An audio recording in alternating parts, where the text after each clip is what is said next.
क्या आप जानते हैं कि ब्राजील अपनी गन्ने की बाकियात और ऑस्ट्रेलिया मिट्टी की नमी को महफूज करके फी एकड़ कितनी पैदावार ले रहे हैं, जबकि हम पाकिस्तान में मिट जलाकर अपनी जमीन और हवा दोनों को जहर आलूद कर रहे हैं। जानिए इस वीडियो में कि कैसे हुकूमत की 60% सब्सिडी आपकी तकदीर बदल सकती है। तो ये वाकई एक ऐसा सवाल है जो हम सबको खुद से पूछना चाहिए। बिल्कुल, और आज के इस गहरे तज्जिये में हम इसी मौजू की तह तक जाएंगे। ये JQ ग्लोबल एग्रीकल्चर की जानिब से एक ऑडियो सेमिनार है और आज 15 मई 2026 है। हमारा मकसद ये है कि पंजाब क्लीन एयर प्रोग्राम और सुपर सीडर पर मिलने वाली सब्सिडी के हकाइक को सिर्फ सतही तौर पर नहीं बल्कि मुकम्मल साइंसी बुनियादों पर समझा जाए। जी, क्योंकि अमूमन ऐसी पॉलिसियों को बस एक सरकारी खबर समझ लिया जाता है ना, लेकिन जब तक हम उसके पीछे मौजूद ज़रूरी साइंस और उसके माशी असरात को नहीं समझेंगे तो हम उसका असल फायदा नहीं उठा सकेंगे। बिल्कुल सही। Now we explain first thumbnail slide. जी, तो इस पहली स्लाइड में बुनियादी तौर पर पंजाब क्लीन एयर प्रोग्राम के तहत 4 अहम नुकात बयान किए गए हैं। बिल्कुल, सबसे पहले तो हुकूमत पंजाब की जानिब से 60% सुपर सीडर सब्सिडी का फेज 2 है, फिर ये कंजर्वेशन एग्रीकल्चरल सीरीज है, तीसरे नंबर पे पेश कुनिंदा का जिक्र है और चौथा नाम मोहम्मद जावेद कमर का है। स्लाइड पर जाते हैं जिसका उन्वान है टारगेटेड ज्योग्राफी। तो इस स्लाइड में जोग्राफियाई कवरेज पर बात की गई है। इस प्रोग्राम को पंजाब के 35 अजला में फाल किया जा रहा है। 35 अजला, ये तो बहुत बड़ा दायरा कार है। बिल्कुल, और इसमें लाहौर और मुल्तान के मराकज को खुसूसी तौर पर शामिल किया गया है ताकि जनूबी पंजाब की मुकम्मल कवरेज को यकीनी बनाया जा सके। और जाहिर है इसके वसी इलाकाई ज़रूरी असरात मरतब होंगे। लेकिन एक बात बताएं, इस कवरेज को अगर हम एक लहर के असर या रिपल इफेक्ट से तशबीह दें तो क्या लाहौर और मुल्तान जैसे बड़े हब्स को शामिल करने से वाकई पूरे पंजाब के दूर दराज छोटे किसानों तक इस टेक्नोलॉजी की रसाई मुमकिन हो पाएगी?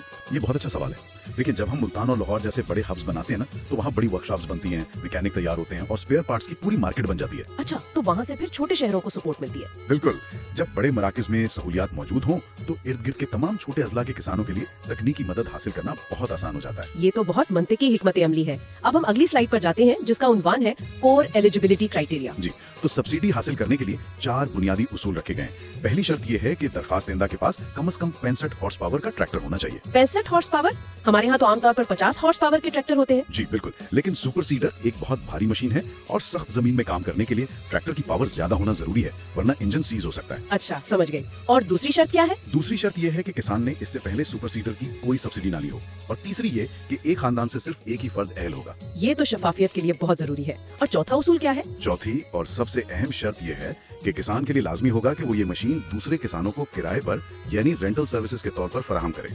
वाह, मुझे तो ये चौथा नुक्ता बहुत पसंद आया। ये तो बिल्कुल ज़रे आलात की एक कम्युनिटी लाइब्रेरी जैसा तस्वर हो गया। बिल्कुल बिल्कुल ऐसा ही है। मतलब अगर हम इस पर बात करें तो किस तरह ये शर्त एक मशीन को सिर्फ एक शख्स की मिल्कियत के बजाय पूरे गांव का असासा बना देती है। लेकिन जब एक किसान ये मशीन खरीदता है तो वो साल के 11 महीने उसे फारिग नहीं खड़ा रख सकता। जब वो दूसरों को किराए पर देगा तो उसकी अपनी लागत भी पूरी होगी, और जिन छोटे किसानों के पास 65 हॉर्स पावर का ट्रैक्टर नहीं है उन्हें भी सस्ते दामों जदीद टेक्नोलॉजी मिल जाएगी। ये तो एक जबरदस्त मुआशी मॉडल है।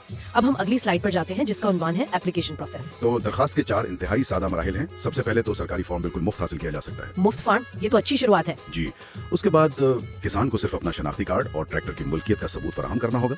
तीसरे मरहले में एक कानूनी बयान हल्फ पर दस्तखत करने होंगे कि वो तमाम शराइत पूरी कर रहा है। सही। और फिर? और आखिर में बस ये फाइल महकमा ज़रई इंजीनियरिंग के दफ्तर में जमा करानी होगी। इस अमल की सादगी वाकई काबिल तारीफ है। मुझे बताएं कि दफ्तरी कार्रवाइयों यानी इस ब्यूरोक्रेटिक रेड टेप को इतना कम करने से किसानों में जदीद टेक्नोलॉजी अपनाने की शरह में कितना इजाफा होता है? बहुत ज्यादा फर्क पड़ता है। हमारे किसान आमतौर पर दफ्तरों के चक्कर काटने से घबराते हैं। जब तरीक़ेकार इतना सादा और शफाफ हो तो किसानों का हुकूमती मंसूबों पर एतमाद बहाल होता है और वो खुशी से उन प्रोग्राम्स का हिस्सा बनते हैं। ये बात तो है। अब हम अगली स्लाइड पर जाते हैं जिसका उन्वान है इम्पोर्टेंट डेडलाइंस। वक्त की पाबंदी इस प्रोग्राम में बहुत अहम है। इसकी हतमी आखिरी तारीख 15 जून 2026 है। 15 जून, ठीक है। लेकिन इससे भी अहम दूसरी बात यह है कि मंजूर शुदा वेंडर के पास बुकिंग करवाने के लिए सिर्फ 10 दिन की मोहलत दी जाएगी। सिर्फ 10 दिन? ये तो बहुत कम वक्त है। जी, उसके अलावा मशीनरी अलॉटमेंट की भी एक सख्त टाइमलाइन है। और चौथा नुक्ता यह है कि कमेटी के फैसले हतमी और नाकाबिले चैलेंज होंगे। ये जो 10 दिन की बुकिंग विंडो है ना, ये तो मुझे बिल्कुल किसी मैराथन के बाद 100 मीटर की तेज दौड़ जैसी लगती है। मतलब किसानों को 15 जून से पहले ही ज़हनी और कागजी तौर पर क्यों पूरी तरह तैयार रहना चाहिए? वो इसलिए कि हुकूमत ने हजारों मशीनों की मंजूरी दी है और ये मशीनें कोई शेल्फ पर तो रखी नहीं है। वेंडर्स को उन्हें बाकायदा बनाना होता है। बिल्कुल, मैन्युफैक्चरिंग में वक्त लगता है। जी, अगर किसान बुकिंग में महीनों लगा देंगे तो बिजाई का वक्त आ जाएगा और मशीनें तैयार नहीं होंगी। इसलिए जैसे ही नाम आए किसान के पास फंड्स तैयार होने चाहिए ताकि सप्लाई चेन मुतासर ना हो। बहुत अहम नुक्ता है। अब हम अगली स्लाइड पर जाते हैं जिसका उन्वान है ग्लोबल बेंचमार्क्स। इस स्लाइड में हम दुनिया भर की मिसालें देखते हैं। सबसे पहले ब्राजील की मिसाल है, जहां गन्ने की बाकियात को जलाने के बजाय जमीन में ही महफूज रखा जाता है। ब्राजील का मॉडल तो बहुत मशहूर है। बिल्कुल। और दूसरा ऑस्ट्रेलिया का कम से कम हल चलाने का निजाम, जिसे कंजर्वेशन टिलेज सिस्टम्स कहते हैं। सही। और तीसरा नुक्ता यही है कि हमें बाकियात को जलाने के बजाय जमीन में दबाने की तरफ मुंतकिल होना है, जिससे चौथा और सबसे बड़ा फायदा ये होता है कि जमीन में कार्बन महफूज करने की सलाहियत यानी कार्बन सिक्वेस्ट्रेशन में बेपनाह इजाफा होता है। इस हिस्से को सुनकर मुझे ये प्रोग्राम के आगाज की याद आ रही है।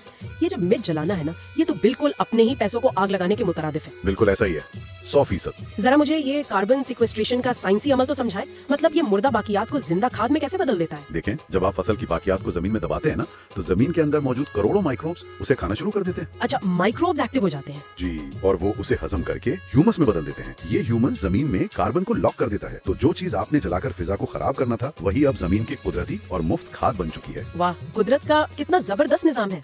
अब हम अगली स्लाइड पर जाते हैं, जिसका उन्वान है सॉइल हेल्थ डायग्नोस्टिक्स। यहाँ हम फिर इसी इंतहाई अहम टेस्ट की बात करेंगे, यानी SFRI सैचुरेशन टेस्टिंग मेथड का इस्तेमाल। जी, जिसका आपने पहले भी जिक्र किया था। बिल्कुल। दूसरा नुकता ये है कि इसकी मदद से कैल्केरियस सॉइल्स का इंतहाई दुरुस्त इंतजाम किया जाता है। और तीसरा, जैसा कि हमने बात की, सैलिनिटी और सोडेसिटी के मसाइल में फर्क करना मुमकिन होता है।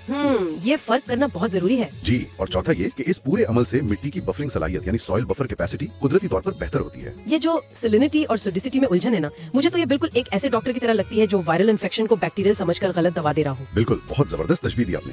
तो अगर हमारी कैल्केरियस सॉइल्स में ये गलत तशखीस हो जाए तो जमीन कैसे बंजर हो सकती है, और ये SFRI मेथड इसे कैसे बचाता है? देखिए, अगर जमीन में सैलिनिटी यानी आम नमक है, तो किसान सिर्फ पानी भर दे तो नमक नीचे चला जाता है। लेकिन अगर सोडेसिटी यानी सोडियम ज्यादा है, तो वो मिट्टी को सीमेंट की तरह सख्त कर देता है, जिसे हार्ड पैन कहते हैं। ओह, तो फिर पानी नीचे नहीं जाएगा? बिल्कुल नहीं, पानी वहीं खड़ा रहेगा और जमीन दलदल बनकर मुकम्मल तबाह हो जाएगी। गलत इलाज से जमीन बंजर हो गई। लेकिन SFRI मेथड हमें बिल्कुल दुरुस्त बताता है कि मसला नमक का है या सोडियम का, ताकि हम जिप्सम डालकर इसका सही इलाज कर सकें। ये तो वाकई आंखें खोल देने वाली मालूमात है। अब हम अगली स्लाइड पर जाते हैं, जिसका उन्वान है इकोनॉमिक इम्पैक्ट। जी, तो इस सब का माशी फायदा क्या है? पहला नुकता है फसल की शानदार और ज्यादा पैदावार। जाहिर है, जब जमीन सेहतमंद होगी तो पैदावार बढ़ेगी। बिल्कुल। दूसरा फायदा है कीमियाई खादों पर इन्हिसार में नुमाया कमी। तीसरा है गंदम और चावल की फसलबारी यानी व्हीट राइस क्रॉप रोटेशंस का बेहतरीन निजाम। और चौथा नुकता, जो सबसे दिलचस्प है, वो है बरामदाती मुआहदों तक रसाई। व्हीट राइस का तो हम अक्सर सुनते हैं, लेकिन क्या कोई और फसलें भी इससे फायदा उठाती हैं? जी बिल्कुल। मैं अपने फील्ड के तजुर्बात की बुनियाद पर एक खसूसी इजाफा करना चाहूंगा कि हमने सिर्फ व्हीट राइस नहीं, बल्कि कॉटन रोटेशंस यानी कपास की फसलबारी में भी इसके शानदार नताइज देखे हैं। अच्छा, कपास तो बहुत हसास फसल होती है। जी, और सुपर सीडर के इस्तेमाल से जब मिट्टी की नमी बरकरार रहती है, तो कॉटन सिस्टम्स में भी कीमियाई खादों पर इन्हिसार बहुत कम हो जाता है और पैदावार में जबरदस्त इजाफा होता है। ये तो किसानों के लिए बहुत बड़ी खुशखबरी है। तो क्या ये कीमियाई खाद की बचत और ये जो ज्यादा पैदावार मिल रही है, क्या ये दोनों मिलकर एक ऐसा माशी साइकिल बनाते हैं जिसे हम कंपाउंडिंग इकोनॉमिक रिटर्न कहते हैं, जो किसान को तवील मुद्दती कर्जों से निजात दिला सकता है? 100% ऐसा ही है। जब किसान की इनपुट कॉस्ट मतलब खाद और डीजल का खर्चा कम होगा और पैदावार बढ़ेगी, तो वो आड़तियों के कर्जों से बाहर निकल आएगा। और जब वो माहौल दोस्त तरीके से फसल उगाएगा, तो आलमी मंडी में उसके बरामदाती मुआहदे भी बहुत आसानी से होंगे। ये सारी गुफ्तगू वाकई बहुत गहरी और मालूमाती की। अगर हम इस पूरी बहस का निचोड़ निकालें, तो ये वाज़ेह हो जाता है कि सुपर सीडर मशीन सिर्फ लोहे का एक पुर्जा नहीं है। ये माहौलियाती तहफ़्फ़ुज़ और माशी खुशहाली दोनों का एक साथ हल पेश करती है और मिट जलाने की इस फरसूदा रवायत का हमेशा के लिए खात्मा करती है। बिल्कुल, ये हमारी ज़राअत का चेहरा बदलने वाली टेक्नोलॉजी है। तो इस प्रोग्राम के इख्तिताम पर हर सुनने वाले के लिए मेरा एक फिक्री सवाल है। अगर इस साइंसी तर्ज ज़राअत को अपनाने से सिर्फ चंद मौसमों में हमारी मिट्टी की साख्त बदल सकती है, तो जरा सोचिए, क्या एक दिहाई बाद पंजाब का ज़रई मॉडल खुद दुनिया के लिए एक नया ग्लोबल बेंचमार्क बन सकता है? यकीनन बन सकता है। Secure your export contracts today. Subscribe to JQ Global Agriculture. WhatsApp +92 3499 841886. Website www.jqglobal.official.com. Coming soon.